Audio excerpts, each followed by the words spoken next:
வாழ்க வையகம், வாழ்க வையகம், வாழ்க வளமுடன். குரு வாழ்க, குருவே துணை. குருவின் மலரடி போற்றி. சிந்தனையை உடல் நலத்தை சீரமைத்து உய்வித்த குருவே வாழ்க. தியானமே யோகம், யோகமே ஞானம். இன்றைய சிந்தனை தலைப்பு: அன்பை கொடுக்க முடியுமா, பெற முடியுமா?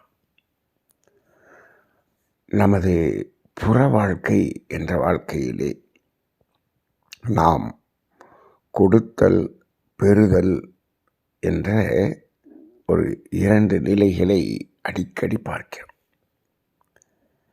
அகவாழ்க்கை என்று ஒரு வாழ்க்கை இருக்கிறது என்பதே இன்று பெரும்பாலான சமுதாயத்துக்கு தெரியாமல் இருக்கக்கூடிய ஒரு நிலை. அந்த அகவாழ்க்கை என்பதில் கொடுத்தலோ பெறுதலோ என்பது கிடையாது. அங்கு உணர்தல் என்பது மட்டும்தான் அகவாழ்க்கை. அப்போ கொடுத்தல் பெறுதல் என்பதில் இது பொருள் நிலையில்தான் கொடுத்தலும் பெறுதலும் என்பது இங்கு பகிரப்படுகிறது சமுதாயத்தில். இந்த பொருள் வாழ்க்கை என்று சொல்லுகிற இந்த புற வாழ்க்கையில் எதற்காக எதை கொடுக்க வேண்டும்? கொடுத்தல் என்று சொல்லுகிறோமே அந்த வார்த்தை, எதற்காக எதை கொடுக்க வேண்டும்? மனிதர்கள் இப்போ ஐயறிவு விளங்கினங்கள் வரை இந்த கொடுத்தல் பெறுதல் என்று ஏதாவது இருக்கிறதா என்று சொன்னால் அப்படி எதுவும் இல்லை. புற வாழ்க்கையில் கூட கொடுத்தலும் பெறுதலும் என்பது அங்கு இல்லை. இப்போ ஏன் என்று சொன்னால், இந்த கொடுத்தல் அப்படின்னு சொன்னால் பொருளை தான் கொடுத்தல் என்று சொல்லுகிறோம். எதற்கு? துய்ப்பதற்கு. ஒரு துய்ப்பதற்கு கொடுத்தல் என்று சொல்லுகிறோம் என்று சொன்னாலே எப்பொழுது கொடுக்க முடியும்? அது உங்களிடத்தில் இருந்தால் அதை கொடுக்க முடியும். உங்களிடத்தில் இருந்தால் என்று சொன்னால் அதை எதற்காக கொடுக்கிறீர்கள்? ஏன் அது உங்களிடத்தில் இருக்கிறது? இப்படியெல்லாம் ஒரு கேள்வி கேட்க வேண்டியிருக்கிறது. ஏன் அது உங்களிடத்தில் இருக்கிறது? அப்போ என்ன பண்ணுறோம்? இது என்னுடையது என்று பல பொருள்களை நாம் உரிமை கொண்டாடிக்கொண்டு இருக்கிறோம். அப்படி இருந்தால்தான் அந்த பொருள் என்னிடத்தில் என்னுடையதாக இருந்தால்தான் அதை கொடுத்தல் என்ற ஒரு வார்த்தை அடிப்படையில் அது செயல்படும். மனிதன் மட்டும்தான் என்ன செய்கிறான்? அவனிடம் இருக்கக்கூடியதை என்னுடையது என்று சொல்லி அதை நான் கொடுக்கிறேன் என்று சொல்லுகிறான். பெறுதல் என்று சொன்னால் என்னிடம் இல்லை, இது அவரிடம்தான் இருக்கிறது, நான் அவரிடம் பெற வேண்டி இருக்கிறது. அப்போ அவர் உரிமையாக்கி வைத்திருக்கக்கூடியதை நாம் பெறுகிறோம். அப்போ இந்த இடத்தில் உரிமை கொண்டாடுவது என்ற ஒரு வார்த்தை இதில் முழுமையாக அதில் அடங்குகிறது. அப்போ அப்படி இல்லை என்று சொன்னால் கொடுத்தலும் கிடையாது, பெறுதலும் கிடையாது. இப்போ எதை என்னுடையது என்று சொல்லுகிறோம்? இந்த இயற்கையில் இந்த இறைநிலையால் கொடுக்கப்பட்டதை, சில இடத்துல என்ன சொல்கிறாங்க, படைக்கப்பட்டதை என்று சொல்லுகிறார்கள். இது வெளிப்பட்டதை, இயற்கையின் வெளிப்பாடாகி இருக்கக்கூடிய அந்த இயற்கை இருப்பை, அதைத்தான் நாம் என்னுடையது என்று ஆக்கிக்கொள்கிறோம். அந்த என்னுடையது என்று ஆக்கிக்கொண்ட பிறகுதான் கொடுத்தல் என்பது வருகிறது. இப்போ என்னுடையதாக ஆக்கிக்கொள்வது என்பது வேண்டும். இயற்கையில் எதை என்னுடையதாக்கிக் கொள்கிறோம்? இயற்கையின் வளங்களை என்னுடையதாக்கிக் கொள்கிறோம். அது எந்த அளவுக்கு அப்படின்னு சொன்னால், நமது தேவை பூர்த்தி செய்யக்கூடிய அளவுக்கு இயற்கையின் தேவைகளை பூர்த்தி செய்து கொள்ளக்கூடிய அளவுக்கு அதை என்னுடையதாக்கிக் கொள்ளலாம். அதில் தவறில்லை. இயற்கை அப்படிதான், இயற்கை நீதி அப்படிதான் சொல்லுகிறது. இயற்கையின் வளங்களை, அந்த இயற்கை துன்பம் என்ற நிலையை போக்குவதற்கான தேவைகளை பூர்த்தி செய்து கொள்வதற்கு என்னுடையதாக ஆக்கிக்கொள். சரி, அந்த அளவுக்கு இயற்கையில் இருக்கக்கூடியதை என்னுடையதாக ஆக்கிக் கொண்டோம் என்று வைத்துக் கொள்ளுங்கள். அதை நீங்கள் கொடுக்க முடியுமா? அதை கொடுக்க முடியாது. கொடுக்க மாட்டீங்க. யாரும் கொடுக்க மாட்டோம். ஏன்? என்னுடைய தேவை என்பதற்காக இருக்கும் பொழுது அதை நாம் கொடுக்க மாட்டோம். ஏன்? தேவைக்காக எடுத்திருக்கிறோம், அவ்வளோதான். இப்போ பசிக்காக நீங்கள் சாப்பிட்டீங்க. பசிக்காக எதை சாப்பிட்டீங்க? இயற்கையில் இருக்கக்கூடிய இயற்கை வளத்தை எடுத்து சாப்பிடுகிறோம். என்னுடைய தேவை முடிந்து விட்டது. என்ன செய்கிறோம்? எடுப்பதை நிறுத்தி விடுகிறோம். அப்போ அதற்கு மேல் இருக்கக்கூடிய அனைத்து வளங்களும் எங்கே இருக்கிறது? அது இயற்கையில் அப்படியே இருக்கிறது. வேறு ஒருவர் அவரது தேவைக்கு அதை எடுத்துக்கொள்ளட்டும், அவ்வளோதான். அப்போ அதை அப்படியே அங்கேயே விற்று விடுவோம், தேவைக்கு மட்டும் எடுத்தால். இப்பொழுது அந்த தேவையை மீறி எடுக்கிறோம் என்று வைத்துக்கொள்ளுங்கள். அப்படி எடுக்கக்கூடியது தான் என்னுடையது என்று ஆக்கிக்கொள்கிறோம். சரி, இதை உணவில் இப்படி சொல்லலாம். இதோ உடை, இருப்பிடம் என்று வைத்துக்கொள்ளுங்கள். அதுவும் அப்படி என்னுடையது என்று நம்ம வைத்துக்கொள்கிறோமே. ஆம், இப்போது அதை புறத்தில் வைத்திருக்கிறோம். உணவை நாம் என்ன பண்ணுகிறோம்? உண்டு விடுகிறோம். அது உடலுக்குள்ளாக சென்று விட்டது. ஆனால் இந்த தட்பவெப்பத்திலிருந்து பாதுகாப்பு கொடுப்பதற்கான தேவைகளை மட்டும் என்ன செய்கிறோம்? புறத்தில் வைத்திருக்கிறோம். அப்போ புறத்தில் வைத்திருக்கிறோம் என்று சொல்லும் பொழுது அது தேவை என்பதின் அளவில் நாம் வைத்துக்கொண்டு அது என்னுடையது, என்னுடையது, என்னது உடைமை என்று சொல்கிறோமே. இப்போது அது என்னுடைய துன்பம் போக்குவதற்காக பயன்பாட்டில் இருந்து கொண்டிருக்கக்கூடியது என்று சொல்லக்கூடியது வேறு. எனக்கு பின்னால் ஒரு காலத்தில் பயன்படும் என்பதற்காக என்னிடம் இருக்கிறது என்பது வேறு.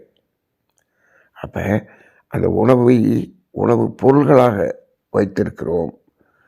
வைத்துக்கொண்டு என்னுடையது என்று சொல்லி கொண்டிருக்கும் பொழுது அப்போ என்ன ஆகிறது? அங்கே இன்னொருவருக்கு தேவை என்பதற்கே இல்லை என்று சொன்னால் நீங்கள் கொடுக்க வேண்டியதாக இருக்கிறது. அப்போ இந்த இடத்துல தான் கொடுத்தலும் பெறுதலும் என்பது வருகிறது. ஆனால் ஐந்தறிவு ஜீவன் வரை இயற்கை தேவையின் அளவில் மட்டும் எடுத்து மற்றதை அப்படியே அங்கேயே விட்டு செல்வதால் அங்கு எந்த விலங்கினமும் கொடுத்தல் பெறுதல் என்பது இருக்காது. அதை எங்கே பார்க்க முடியும்னா, ஒரு பறவை குஞ்சு பொரித்து அந்த குஞ்சு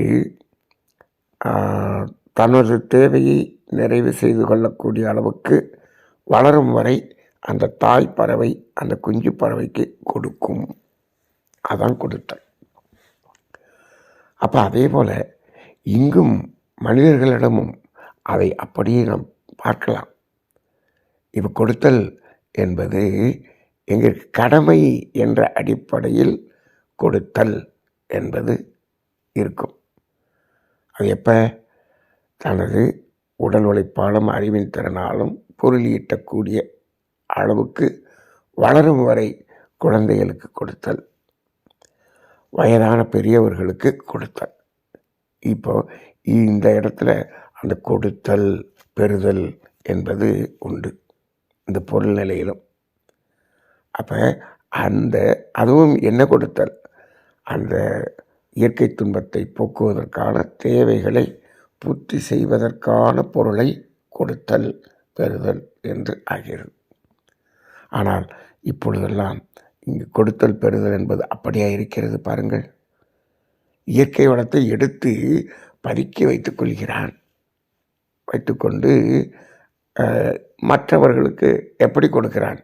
அதை புகழுக்காகவும் அதிகாரத்துக்காகவும், பொருள், புகழ், அதிகாரம், இப்படி புலனின்பம், இப்படித்தான் அதை கொடுக்கிறான். அப்போ இந்த வேலையை செய்வது மனிதன் மட்டுமே. இப்படி கொடுத்து பெற்று பழகிய மனிதன் எதை கொடுப்பது, எதை பெறுவது என்பதை அவன் அந்த பழக்கத்தின் மயக்கத்தின் காரணமாக என்ன சொல்லுகிறான்? அன்பையும் கொடுக்க முடியும், பெற முடியும் என்று இவன் ஒரு மயக்க நிலையில் அதை எண்ணுகிறான்.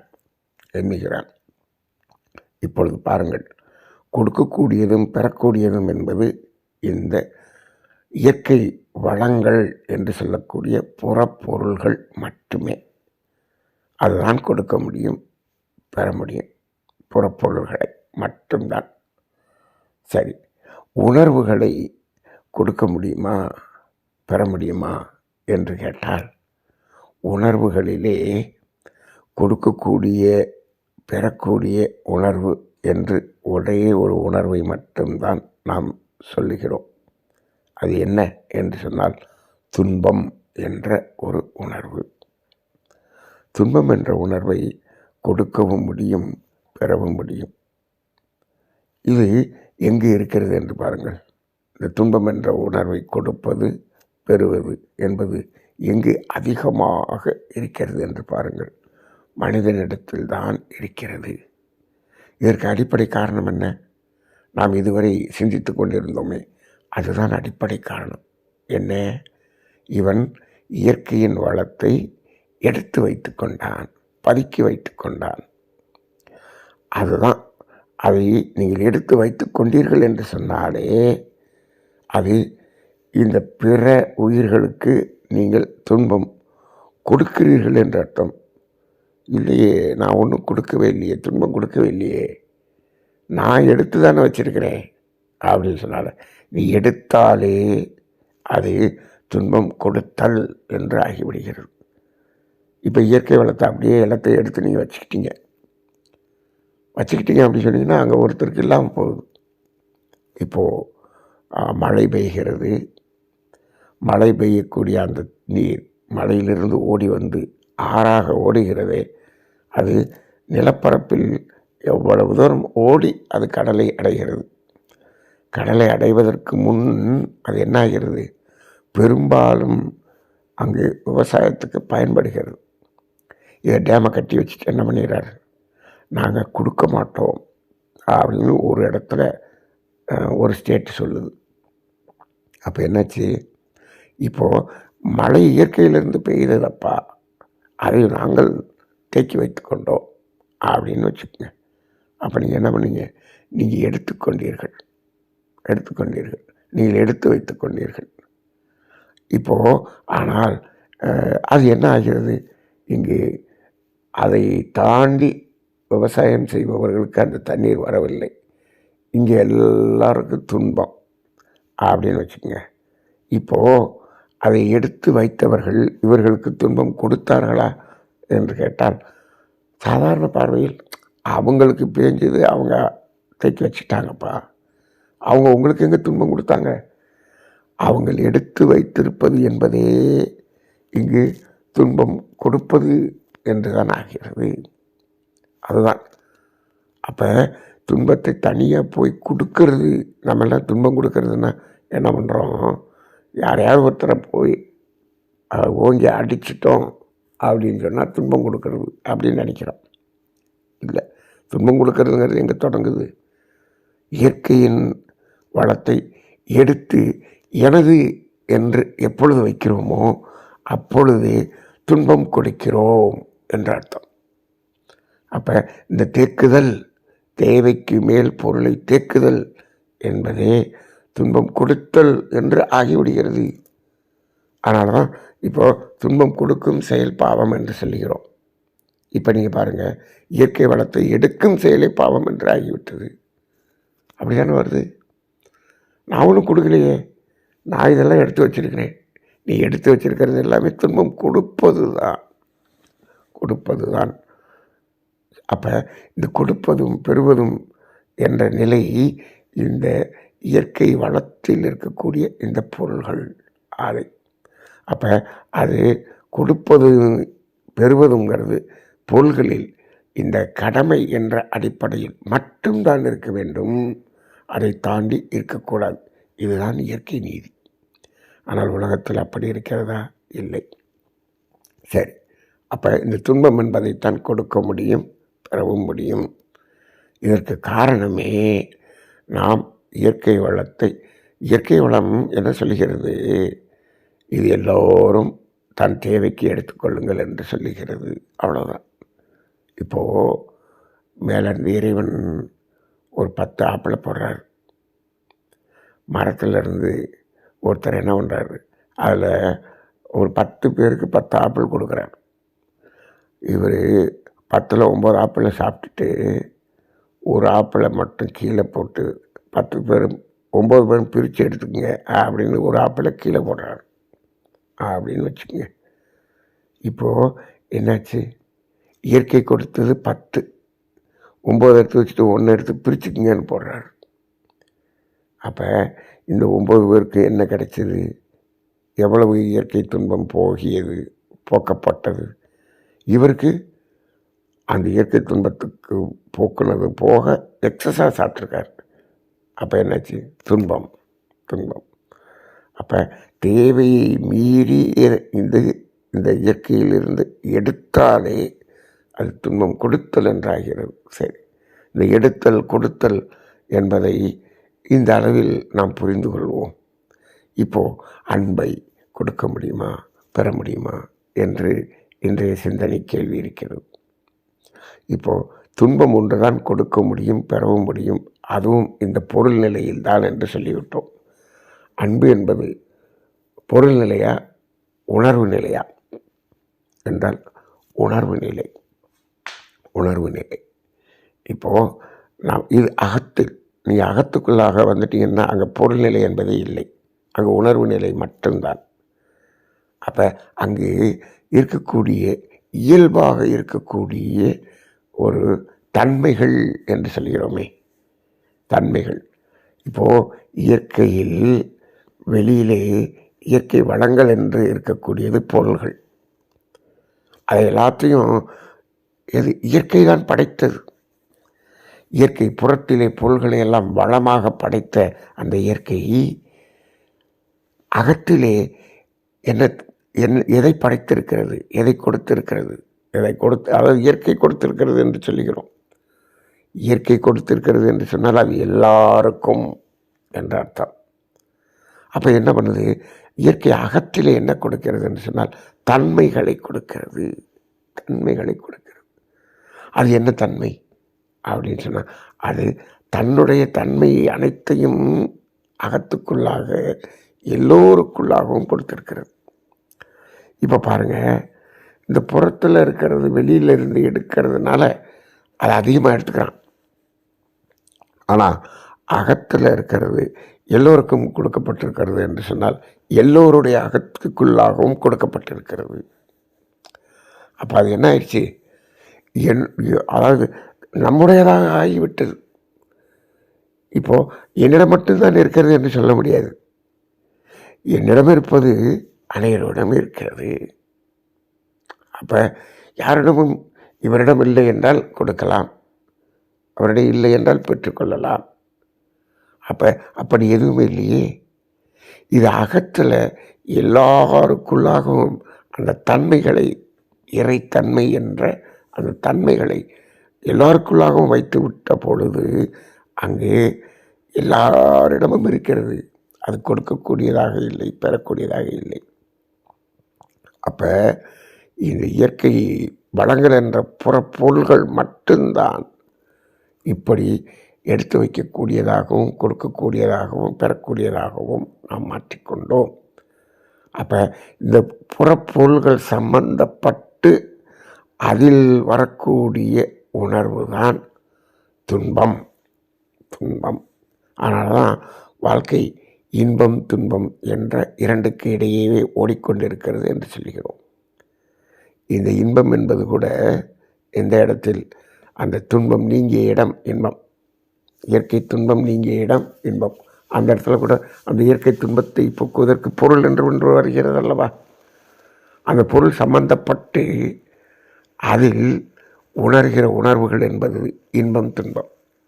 அதை கடந்து நாம் நம்முள்ளாக இருக்கக்கூடிய தன்மைகள் என்று பார்த்தால் அது முழுக்க முழுக்க இறைத்தன்மை. இறைத்தன்மை என்பது என்ன? அன்பு. அன்பு அன்பு என்பதுதான் தெய்வம். அன்பே சிவம் என்று சொல்லுகிறார்கள் அல்லவா?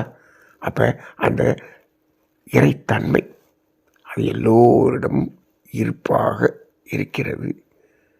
அப்போ அதை கொடுக்க வேண்டுமா பெற வேண்டுமா என்று கேட்டால் அது இல்லை என்றால் தானே அதை பெற வேண்டும். இப்போது இந்த இடத்தில் அன்பாக இருத்தல் அது ஒரு தன்மை. அது ஒரு தன்மை.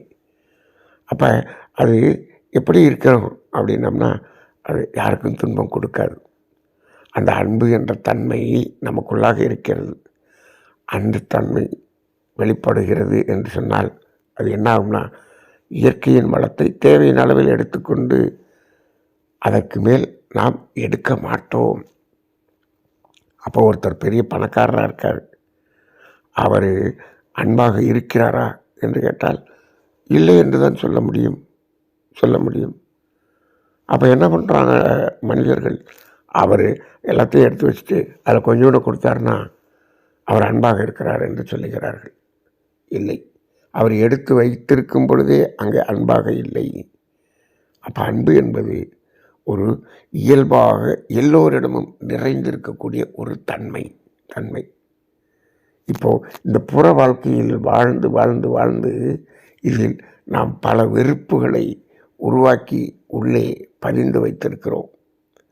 இந்த வெறுப்புகளெல்லாம் அந்த நமக்குள்ளாக இயல்பாக இருக்கக்கூடிய அன்பை, எல்லோரிடமும் இருக்கக்கூடிய அந்த அன்பை மறைக்கிறது. அப்போ அந்த வெறுப்பு நீங்கிய இடத்தில் அன்பு என்பது எல்லோருக்குள்ளாகவும் வெளிப்படும், தெரியும். அதை நாம் உணர முடியும்.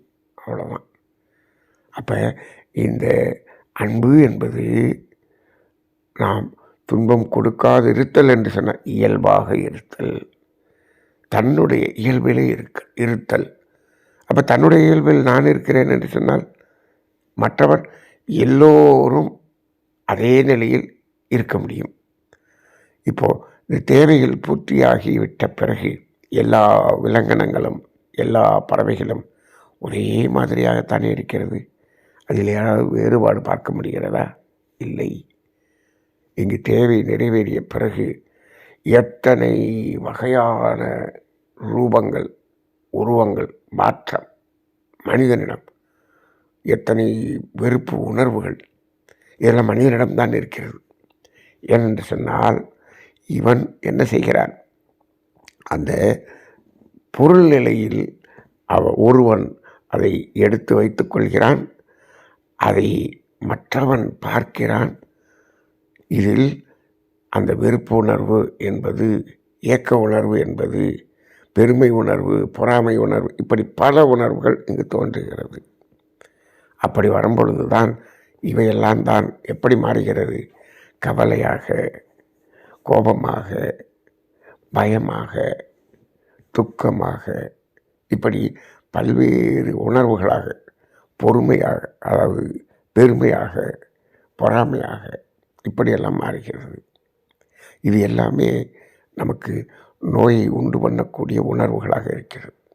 ஆனால் நம்முள்ளாக இருக்கக்கூடிய அந்த அன்பு என்ற ஒரு தன்மை நம் அனைவரிலும் இருக்கக்கூடிய, நம் அனைவரிலும் மட்டுமல்ல, எல்லா உயிர்களிடத்திலும் அந்த அன்பு என்பது தன்மையாக இருக்கிறது.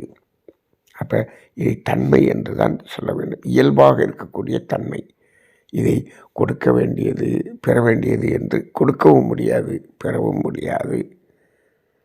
இப்போ கொடுக்கக்கூடியது பெறக்கூடியது துன்பம் என்று சொல்கிறோமே, துன்பம் என்ற உணர்வையாக நாம் கொடுக்கிறோம், துன்பம் என்ற உணர்வையாக கொடுக்கிறோம். இப்போது ஒருவர் துன்பத்தில் இருக்கிறார் என்று வைத்துக்கொள்ளுங்கள்.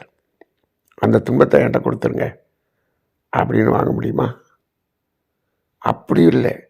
துன்பத்தை கொடுக்கறது, துன்பத்தை கொடுக்கவும் முடியும் பெறவும் முடியும்னு நம்ம சொல்லிகிட்டு இருக்கோம். என்னமோ என்கிட்ட இருக்கக்கூடிய துன்பத்தை அப்படி கொடுத்துறது அப்படின்னு இல்லை, அப்படி இல்லை. துன்பம் கொடுப்பது என்றால் அது எப்படி எப்படி ஆகிறது? எல்லாமே இந்த பொருள் நிலையில் தேவை என்பதை என்ன பண்ணுறோம்? அதை நாம் எடுத்து வைத்து கொண்டால் சமுதாயத்துக்கு துன்பம் கொடுக்கிறோம் என்ற நிலை வருகிறது. அதற்கு மேல் இன்னொரு மனிதனுடைய உடலை வருத்துகிறோம், மனதை வருத்துகிறோம் அல்லவா? துன்பத்தை கொடுத்து அப்படின்னு. எதுக்காக? இந்த பொருளுக்காகத்தான் இந்த வருத்துதல் இதெல்லாமே நடக்குதே தவிர, தேவை என்பதின் அளவில் எனக்கு பொருள் இருக்கிறது, தேவை நிறைவேறிவிட்டது, அதற்கு மேல் எனக்கு பொருள் தேவையில்லை என்ற ஒரு நிலை வரும் பொழுது யாருடைய உடலுக்கும் மனதுக்கும் துன்பம் கொடுக்க முடியாது. இப்போ பாருங்கள், இரண்டொழுக்க பண்பாட்டில் நான் யாருடைய உடலுக்கும் மனதுக்கும் துன்பம் கொடுக்க மாட்டேன். ஏன் கொடுக்கணும்? எனக்கு தேவை நிறைவேறிவிட்டது, நான் ஏன் கொடுக்கணும்? தேவைக்கு மேல் பெருக்கி தேக்க வேண்டும் என்றால் தான் கொடுக்கணும், இல்லாட்டி இல்லை. இப்போ மகரிஷியினுடைய வாழ்க்கை தத்துவத்தில் இருக்கக்கூடிய தேவைகளை புரிந்து கொண்டால் எப்படி இருக்கும் என்று பாருங்கள். மனித வாழ்க்கை யாருக்கும் யாரும் துன்பமே கொடுக்க மாட்டான். அப்படி இருக்கும் அந்த நிலைக்கு ஆகிவிடும். ஆக இந்த துன்பத்தை கொடுத்தல் என்பது உடலுக்கோ மனதுக்கோ கொடுக்கிறது மட்டும் என்று எடுத்துக்கொள்ளாதீர்கள். நாம் எடுத்து வைத்துக் கொள்வதும் துன்பம் கொடுப்பது தான். ஆக இது பொருள் நிலையில் இருக்கக்கூடியது. ஆனால் உணர்வு நிலையில் இருக்கக்கூடிய அன்பு என்பது எல்லோரிடமும் இருக்கிறது. நாம் கொடுத்து அங்கே பெற வேண்டிய அவசியமில்லை. ஆக இயற்கையின் வளங்களை புறத்தில் வைத்திருந்து எல்லோரும் எடுத்துக்கொள்ளுங்கள் என்று வைத்திருந்த அந்த இயற்கை அன்பு என்ற தனது தன்மையை எல்லோருடைய அகத்துக்குள்ளாகவும் வைத்துவிட்டது. அதுவே உள்ளே வைத்து விட்டது. அப்போ யாரிடமும் இல்லை என்று சொல்ல முடியாது. அப்போ அன்பு என்பது அது ஒரு இறைத்தன்மை, எல்லோரிடம் இருக்கக்கூடிய தன்மை. ஆக அதை கொடுக்கவும் முடியாது, பெறவும் முடியாது என்று சொல்வதை விட அதை கொடுக்க வேண்டிய அவசியமும் இல்லை, பெற வேண்டிய அவசியமும் இல்லை. அது இருப்பாக இருக்கிறது, அதில் இருந்தால் போதும். அப்போ அன்பாக இருப்பதற்கு என்ன வேண்டும்? ஒரே ஒரு தத்துவம் தெளிவாக வேண்டும். என்ன தத்துவம்? வாழ்க்கை தத்துவம். இது தெளிவாக இருந்தால் அன்பாக இருக்க முடியும். தனது தேவைகளை தேவையின் அளவில் பூர்த்தி செய்து கொண்டு நாம் அப்படியே இருந்தோம் என்று சொன்னால் அதுதான் அன்பாக இருத்தல். அந்த இடத்துல யாருக்கும் துன்பம் கொடுக்க வேண்டியது இல்லை. இந்த இயற்கையில் இருக்கக்கூடிய பொருள்களை அவரவர் தேவைக்கு எடுத்துக்கொள்வார்கள். இந்த நிலை எப்பொழுது வரும்? இப்போ என்னாச்சுன்னா, இந்த இயற்கை வளத்தை வாழும் வளமாக மாற்றுறதுங்கிற ஒரு நிலையில் ரொம்ப விஞ்ஞானத்தின் வளர்ச்சி உச்சத்துக்கு போயிட்டதுனால இங்கே என்னாச்சு? இந்த பொருள் வேறுபாடுகள் இருக்கிறது. இப்போது இயற்கை வளத்தை இங்கே ஒரு தட்டை கூட குறையான்னு வச்சிருக்கிற உயிரினம் என்று மேலிருந்து இறைவன் பார்க்கிறான். மனிதர்களிடம் மட்டும்தான் அப்படி இருக்கிறது. விலங்கினங்களிடம் அப்படி இல்லை. விலங்கினங்களுக்கு இருக்கக்கூடியதையும் மனிதன் எடுத்து வைத்து கொண்டான். அப்படிதான் ஆகிவிட்டது. சில இடங்களில் பாருங்கள், மனுஷன் எல்லாத்தையும் பறிக்கிறான். விலங்கினங்களுக்கு குடிக்க தண்ணி இல்லாமல் அது ஊருக்குள்ளே வருது. அப்போ இந்த நிலையை பார்க்கிறோம். ஆக மனிதன் பதுக்கல் என்பதில் ரொம்ப முற்றிய நிலைக்கு சென்று விட்டதனால் அவனிடம் அந்த அன்பு என்ற தன்மை வெளிப்படாமல் வெறுப்பு என்ற தன்மை தான் பெரும்பாலும் இருக்கிறது. ஆனால் அன்பு என்பது இருக்கிறது. அன்பாக இருக்க தவறுகிறான் மனிதன். ஒரு மனிதனை அன்பாக இருப்பதற்காக கொடுக்கக்கூடிய பயிற்சி தான் ஆன்மீக பயிற்சி. ஆன்மீக பயிற்சி, நான் ஆன்மீகவாதி, நான் ஆன்மீக பயிற்சியாளன், ஆன்மீகமாக வாழ்பவன் என்று ஒருவன் சொல்லுகிறான் என்று சொன்னால் அவன் அன்பாக இருக்க வேண்டும். அவன் யாருக்கும் துன்பம் கொடுக்கக்கூடாது. இருக்கிறதா? ஆன்மீக அமைப்புகளில் துன்பம் கொடுக்காமல் இருக்கிறார்களா? ஆன்மீகம் என்று சொல்பவர்கள் துன்பம் கொடுக்காமல் இருக்கிறார்களா? அவர்கள் தேவைக்கு மேல் பொருளை தேக்குகிறார்களா? இதை எல்லாத்தையும் சிந்தனை செய்து பார்த்தால் யார் உண்மையான ஆன்மீகம் என்பதில் வாழ்கிறார்கள் என்பதை நாம் உணர்ந்து கொள்ள முடியும். அப்படி பார்த்தால் இப்பொழுது ஆன்மீகத்தில் வாழ்பவர்களை உலகில் தேட வேண்டியதாக இருக்கும். சிந்தனை செய்து பாருங்கள். வாழ்க வளமுடன்.